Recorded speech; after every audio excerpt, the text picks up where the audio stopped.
And this is how the Lord preserved the Vedas from one manvantara to another. So if he's going to make an arrangement like that, even when all the earthly planets are devastated, don't you think he's going to make some arrangement to save his Vedic culture and his devotees during this tiny, small devastation between two chakras of a yuga? This is nothing. It's nothing compared to the devastation at the end of the Manvantara. It's nothing compared with the devastation at the end of the Kali Yuga, when Satya Yuga has to be established again. It's nothing compared with the devastation at the battle, after the Battle of Kurukshetra, when the whole Vedic civilization collapsed all over the world, leaving all of its colonies like the Mayans and Aztecs here in South America, and the Native Americans up north, and Egypt, and all the European countries. They all got cut off. They all lost their leaders. They all lost their economies. They lost their technology. They lost everything. The huge, huge devastation at the end of, when Krishna left this planet 5,000 years ago, at the end of Dwapara Yuga. So this devastation that we're facing is actually a very small one by comparison with other devastations that have taken place. Yet through all those devastations, the Vedic culture has always emerged unscathed. So if we carry this culture into the next part of this yuga, don't you think that Krishna is going to protect us?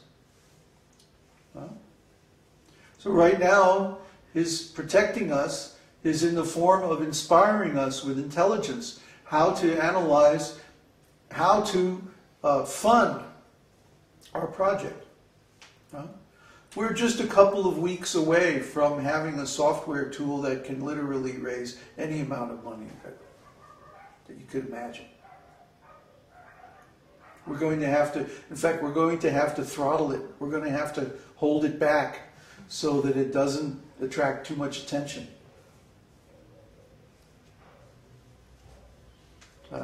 If we started raising trillions of dollars, I think we might get a little bit of the wrong kind of attention. So we're going to have to hold it back. I'm not boasting. I'm just telling you what we're doing, okay? Krishna, if he wants, Prabhupada said this on more than one occasion, if Krishna wants, he can give us the whole world. Try to understand. This is Krishna's world. This is Krishna's planet. All the people are Krishna's people. All the funds and all the properties and all the resources are all Krishna's. If Krishna wants, he can give everyone their share. And if Krishna doesn't want, then nobody will have anything. Try to understand. One time Prabhupada said, if I had 5 men of the quality of Yudhishthira, I could take over this planet in 18 days.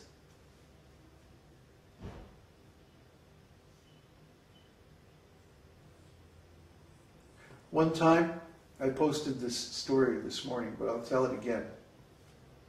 One time after the Battle of Kurukshetra, King Yudhishthira was now the emperor of the whole world. But he wanted to perform the Rajasuya sacrifice.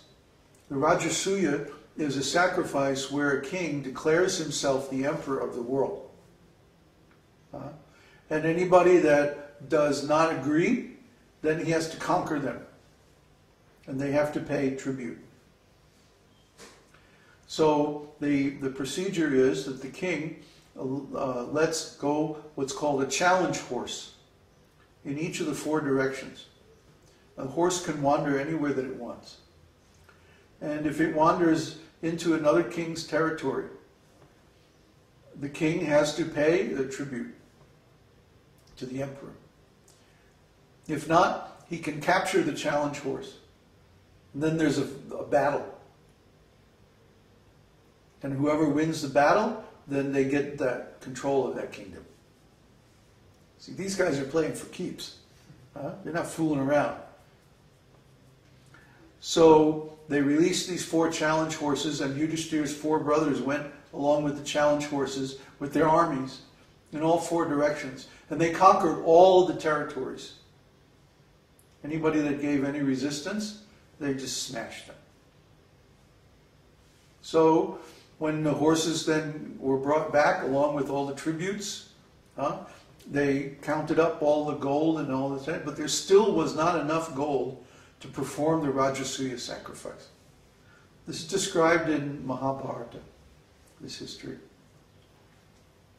So Yudhishthira, in great anxiety, went to Krishna. And he said, Krishna, what am I going to do? I'm supposed to be the emperor of the world, but where the whole world has become devastated because of the battle of Kurukshetra. And there's not enough wealth to perform the Rajasuya sacrifice. You see, in the Rajasuya sacrifice, what they had to do was, first of all, they picked this level plain, and then they plow the whole thing, and then purify it with mantras. And then a great stadium is built, similar to like a football stadium or something like that today. Great stadium, and then all the people and all the kings and everyone is invited from the whole kingdom to come. And then there's this enormous sacrificial arena where there are hundreds of brahmanas engaged in offering sacrifices and chanting mantras and like that. I'll take care of those dogs, please. So when the sacrifice is performed, many tons of gold are offered to the Lord in the sacrificial fire and then distributed among the people who come there. If you can't satisfy everyone with gifts of gold and jewels and stuff like that, then the sacrifice is a failure. So Yudhishthira wanted to acquire enough gold to perform the Rajasuya sacrifice successfully. And he wanted to make Krishna the deity of the sacrifice, the first one who is worshipped in the sacrifice. So Krishna, of course, was very pleased with Yudhishthira because he arranged for Yudhishthira to be placed on the throne. So he said, oh, Yudhishthira, this is no problem at all. In the Himalayas, there's a golden mountain. And then he told the history of this mountain. And actually, I forget the details, but somehow or other there was a golden mountain from millions and millions of years before. Some incident happened a fight between 2 different planets or something like this. And this golden mountain, maybe it was an asteroid or something like, who knows. This was placed or hidden in the Himalayas. And of course now it's all covered over with dirt and rocks and dust, and nobody can see that it's actually a golden mountain. So Krishna told Yudhishthira, you go to this certain place and you'll find this golden mountain, a mountain of gold. Just try to understand how much gold there is in a mountain, right? So try to understand all of the world's, or how much of the world's wealth is tied up in the stock market. There's trillions and trillions of dollars. It's probably, what's more than the 1,000 trillion is a quadrillion. I mean, it starts to get so vast that the numbers don't even mean anything anymore. Just huge numbers. Okay? So let's take, we don't trade stocks.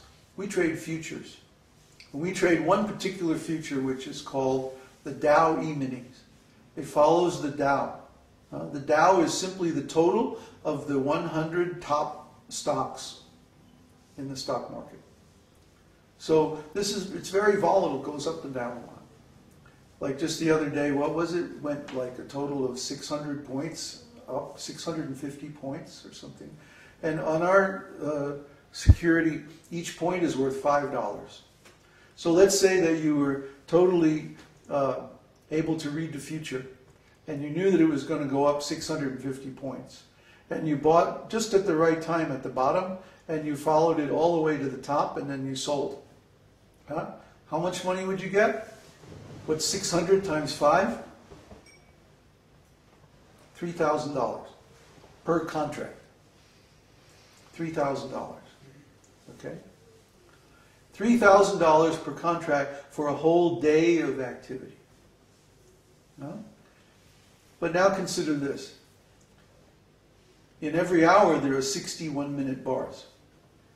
And let's say it's a quiet day and each bar has 10 points of movement. And let's say that, okay, so in 1 hour, 60 bars, 10 points, how many points is that? Think now. Don't strain yourselves. 60 times 10? 600. 600 points. Times $5? $3,000. In other words,